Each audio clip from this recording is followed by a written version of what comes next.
La première initiation d'ailleurs a été assez étonnante puisque je me suis retrouvée donc le surlendemain, le lendemain ou le surlendemain de mon premier passage chez lui, dans une immense pièce où il y avait peut-être 7 ou 8 télés, je ne me souviens plus exactement, en noir et blanc, qui étaient les unes à côté des autres, au-dessus. Et moi j'étais très loin. Il se trouve que j'étais quand même un peu myope déjà à l'époque. Et que mon maître m'a dit, ben voilà, tu vas regarder tous les écrans. Moi, je vais m'asseoir à côté de toi, je vais te parler. Et pendant que je te parle, tu vas comprendre, évidemment, essayer d'entendre ce que je te dis, mais tu vas aussi regarder ce qui se passe sur les écrans. Et puis tu me diras après ce qui s'est passé sur les écrans. Et je me suis demandé où est-ce que j'étais tombée, ce qui m'arrivait, enfin, pourquoi est-ce qu'il me faisait faire plusieurs choses à la fois, et je me disais que c'était impossible. Et finalement, j'ai quand même réussi à récupérer 3 ou 4 écrans comme ça. Il y avait des choses bizarres parce qu'il y avait des choses du genre Colombo, il y avait une émission je crois, de variété, il y avait des informations, il y avait, voilà. Et puis, il y avait des images qui défilaient sans son. Et lui me parlait des choses de la vie, une forme de philosophie des choses. Parfois il priait, il égrenait des mantras, des choses particulières. Je ne savais pas que ça s'appelait des mantras, évidemment.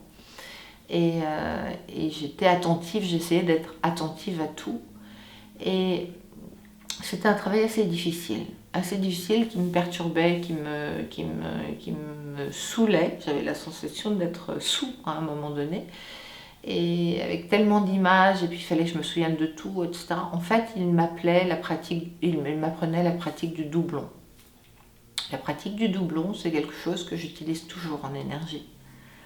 C'est une faculté qu'on a tous, mais qu'il faut travailler beaucoup, qui consiste en même temps à être ce qu'on est, dans son être, et en même temps à se mettre à l'intérieur de l'autre, dans ses sentiments, ses émotions, et à s'oublier complètement, à faire le blanc de soi-même.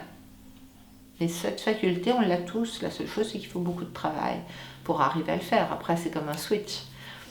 C'est comme quand on apprend une langue et qu'au bout d'un moment, ça devient une espèce d'automatisme et qu'on rêve dans cette langue. Eh bien, c'est la même chose. Voilà.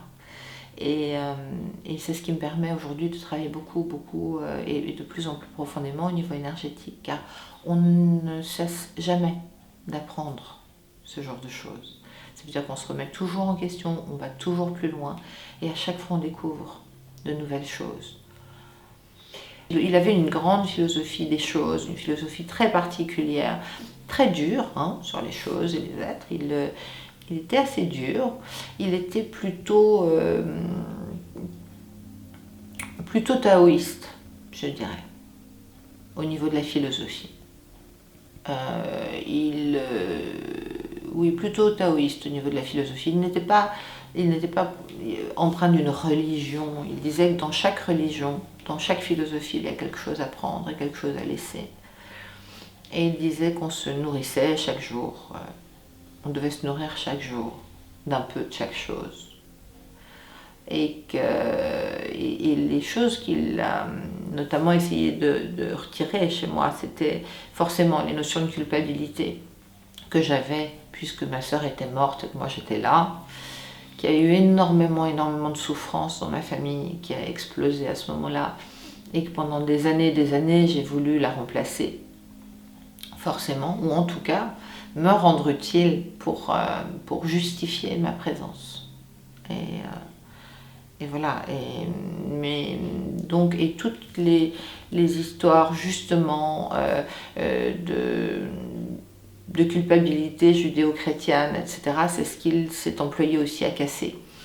Mais nous sommes faits de telle façon, je le sais, que les cellules ont une mémoire, que très souvent, dans les périodes de crise, les périodes de grande tristesse, de grande solitude, on est emprunt, ou enclin en tout cas, à revenir à nos bases, comme si notre cerveau limbique n'oubliait pas finalement ce que les générations avant nous ont intégré.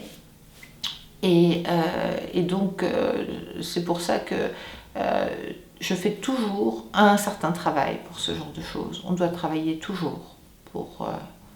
il ne suffit pas d'apprendre et d'intégrer, il faut toujours travailler pour ne pas revenir, en fait, et redevenir finalement animal, si j'ose dire.